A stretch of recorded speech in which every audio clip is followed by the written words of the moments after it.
नमस्कार। स्वागत है आपका अपने शो में। उम्मीद है आप लोग स्वस्थ होंगे, मस्त होंगे और अपने अपने कामों में व्यस्त होंगे। आज खंगालते हुए एक ऐसी कहानी मिली, एक ऐसी घटना की जानकारी मिली जो अब तक की किसी भी होटल में हुई सबसे बड़ी रॉबरी है, सबसे बड़ी चोरी है। और इस चोरी की इतनी बड़ी खासियत कि इसने Guinness book of world record में अपनी जगह बना ली। बाकायदे मेंशन है the largest and successful robbery in the world. अब समझिए, जिसे हम तुच्छ समझते हैं, जिसे हम एक निम्न स्तर समझते हैं, एक ऐसी घटना भी Guinness book of world record में दर्ज है। देखते हैं घटनाक्रम। न्यू ईयर मनाते हुए पूरी रात कट गई।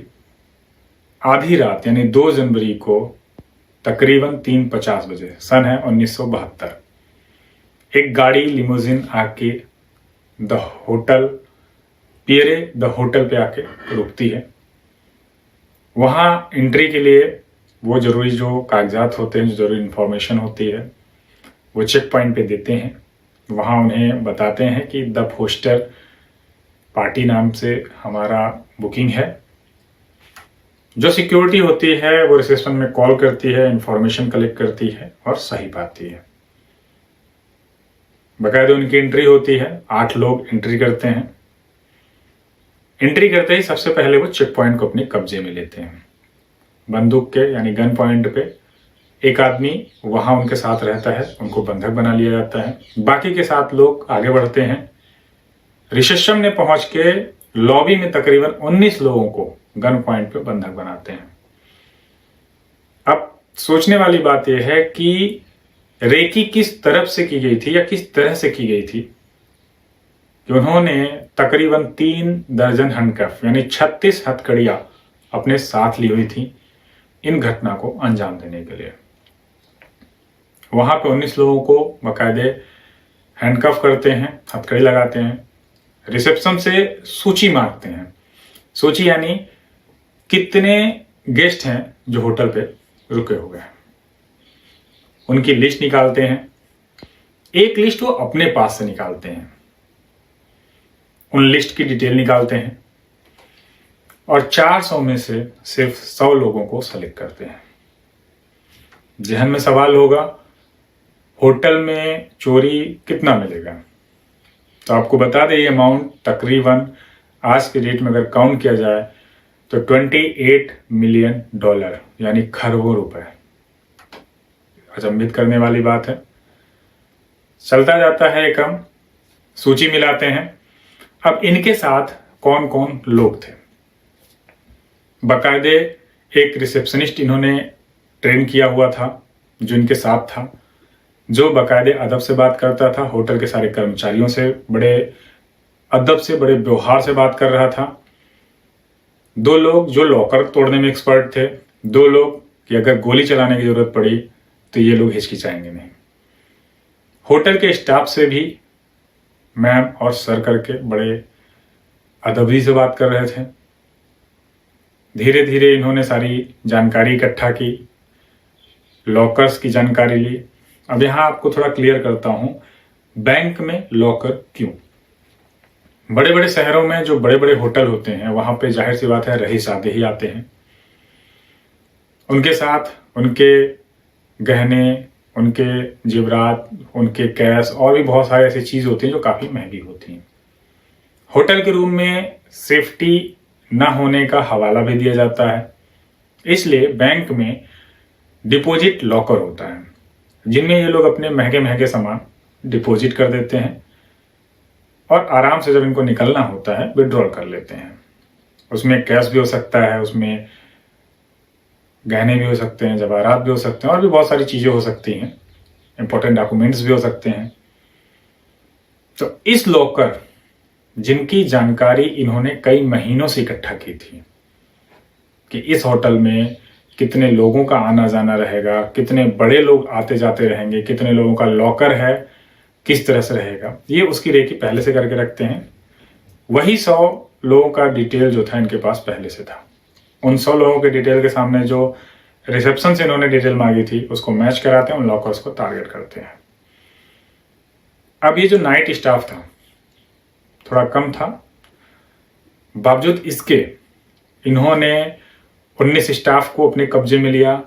अब सबसे बड़ी समस्या क्या आती इसमें, तैयारी इस लेवल की कि ये सारी समस्याओं से तैयार थे। कुछ देर बाद एक रिसेप्शन में फोन आता है, एक गेस्ट फोन करता है, इसको उठाता है चोर वाला रिसेप्शनिस्ट। बाकायदे जैसे होटल स्टाफ बात करते हैं वैसे वो बात करता है। उधर से सवाल उठता है, मुझे बाहर जाना है, लिफ्ट चल नहीं रही। बाकायदे एक रट्टू तोते की तरह रिसेप्शन में जो चोर बैठा है वो बोलता है, सर तकनीकी खराबी की वजह से लिफ्ट नहीं चल रही, कुछ देर में चलने लगेगी। फोन कट जाता है। चूंकि इन्हें डाउट था कि कहीं वो सीढ़ियों से या किसी और तरीके से अगर नीचे पहुंच गया तो ये सारा भेद खुल जाएगा। बाकायदा उसके रूम में जाते हैं लोग, उनको पूछते हैं आपको बाहर जाना था, तो वहां इनको पता चलता है कि वहां ये जो गेस्ट हैं वो अपनी सास और अपनी वाइफ के साथ रह रहे थे। बाकायदा इनको स्टाफ ऑफर करता है, आप हमारे साथ चलिए, हम आपको नीचे तक पहुंचा देंगे। तो चूंकि खाली इन्हीं बस को बाहर जाना था जो गेस्ट थे, बाकी इनकी सास और इनके वाइफ को कहीं जाना नहीं था। इनको बाकायदा नीचे लेके आते हैं और इनको भी हैंडकफ करके बिठा दिया जाता है, बाकायदे तमीज के साथ, बाकायदे अदब के साथ कि अगर आपने शोर मचाया, पर आपने हल्ला किया तो हम आपको जान से मार देंगे। 19 वो, एक ये 20।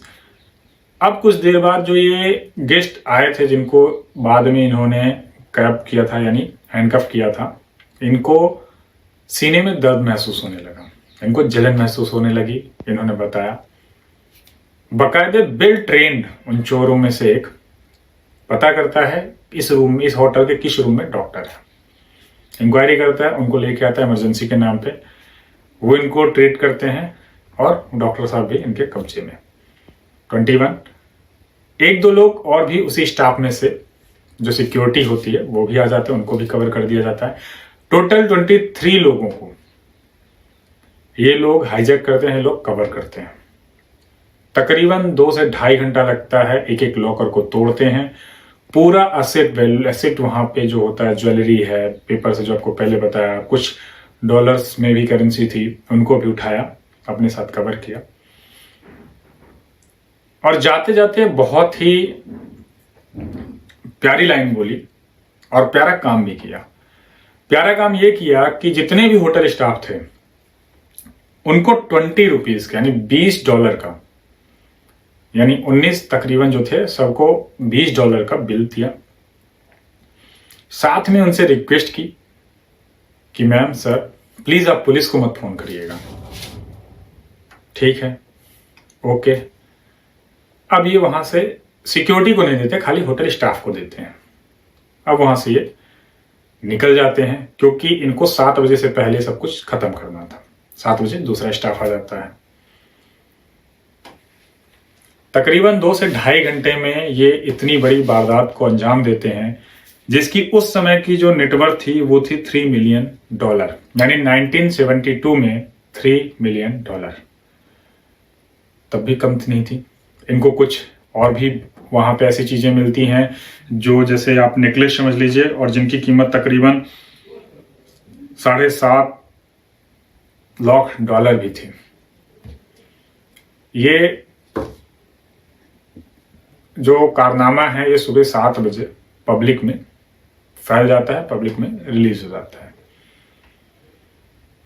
जब पुलिस आती है, इंक्वायरी करती है, जांच करती है और स्केच बनाने के लिए बोलती है, तो यहाँ पे एक और सरप्राइज था। वो ये कि जितने भी लोग थे, ये 8 के 8 चोर, ये पहले ही अपनी हुलिया एक्सचेंज कर चुके थे, बदल चुके थे। इन्होंने नाटकीय ढंग के नाक, कान, आंख और बाल लगा रखे थे। स्केच किसी से मिलना नहीं था, पुलिस परेशान। और सबसे बड़ी चीज, मीडिया में लगातार इन जो ये वारदात हुई थी, ये जो वाकया हुआ था, इसको बहुत ही स्पेशल तरीके से 1972 में बहुत ही स्पेशल, बहुत ही यूनिक वे में लोगों के सामने रिप्रेजेंट किया जा रहा था। यानी वहां की पुलिस और वहां की खुफिया विभागों के ऊपर एक शिकंजा कसता जा रहा था। तकरीबन 5 दिन बाद पुलिस को एक कामयाबी हाथ लगती है। वजह सिंपल सी थी, एक बॉबी नाम का शख्स होता है जो लोगों को पैसे बांट रहा होता है, बिना सोचे समझे, जिसके पीछे की कोई वजह नहीं थी, पैसे बांट रहा होता है। पुलिस उसको उठाती है, पूछताछ करती है, वो बता देता है। दूसरा जो ऐसे ही एक रॉबरी फैमिली से था, उसको भी पुलिस 1-2 दिन यानी नालको, उसको भी गिरफ्तार करती है। अब जब इंक्वायरी होती है, जब पूरा वहां पे भेद खुलता है, तो पता चलता है कि तकरीबन महीने 2 महीने से ये 8 के 8 लोग होटल में कितने लोग आते हैं, होटल की सिक्योरिटी क्या है, होटल में कितने लॉकर हैं, होटल के लॉकर्स में कौन कौन सी चीजें रखी जाती हैं, इवन कौन सा मटेरियल यूज हुआ है, वहां पे रोड मैप क्या है, एक एक चीज की बारीकी से ये लोग रेकी करते हैं। पेपर पढ़ते हैं, वहां मिलते हैं, लोगों के आना जाना, मतलब नजदीकी इतनी ज्यादा बना के रखते हैं कि वहां अगर चिड़िया भी थी तो उसकी भी जानकारी इनको हो जाती है। 2 लोगों के ऊपर ट्रायल होता है और सिर्फ 2 ही लोग, 8 में से सिर्फ 2 लोग ही पकड़े जाते हैं, बाकी का आज तक पता नहीं। और इन 8 में से 2 लोग ऐसे थे जो आज भी उन लूटे हुए पैसों से, लूटी हुई संपत्ति से ऐश कर रहे हैं और आज तक वो किसी के हाथे नहीं चढ़े।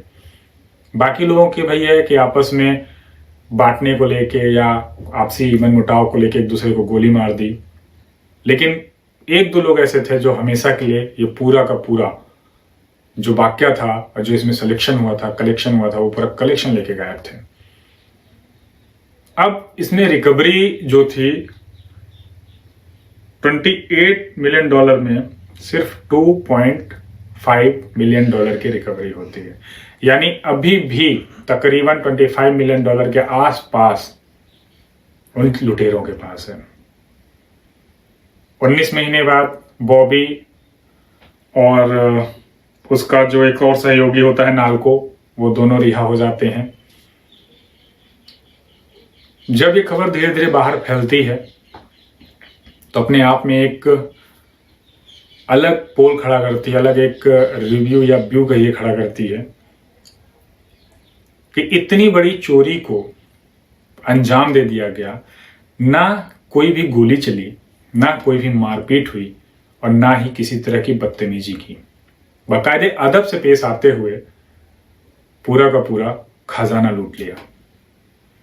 बाकी के जो 300 लॉकर थे, अगर उनका पूरा अमाउंट निकाल दिया जाता, पूरा कलेक्शन निकाल दिया जाता, तो भी इन 100 लॉकरों के बराबर नहीं थे। अब सोचिए कितने स्मार्ट, कितने शातिर चोर थे जिन्होंने पलक झपकते, यानी 2 से 2.5 घंटा जब हम अपनी नींद भी पूरी नहीं कर पाते, उतने में इन्होंने $28 मिलियन छू कर दिया। ऐसी कहानियों के बारे में, ऐसी घटनाओं के बारे में आपका क्या व्यू है, आप क्या सोचते हैं, कमेंट करके जरूर बताइएगा। आपको अगर किसी खास विशेष कहानी के बारे में जानना है, किसी घटना के बारे में जानना है, तो आप हमें कमेंट कर सकते हैं, आप हमें मेल कर सकते हैं।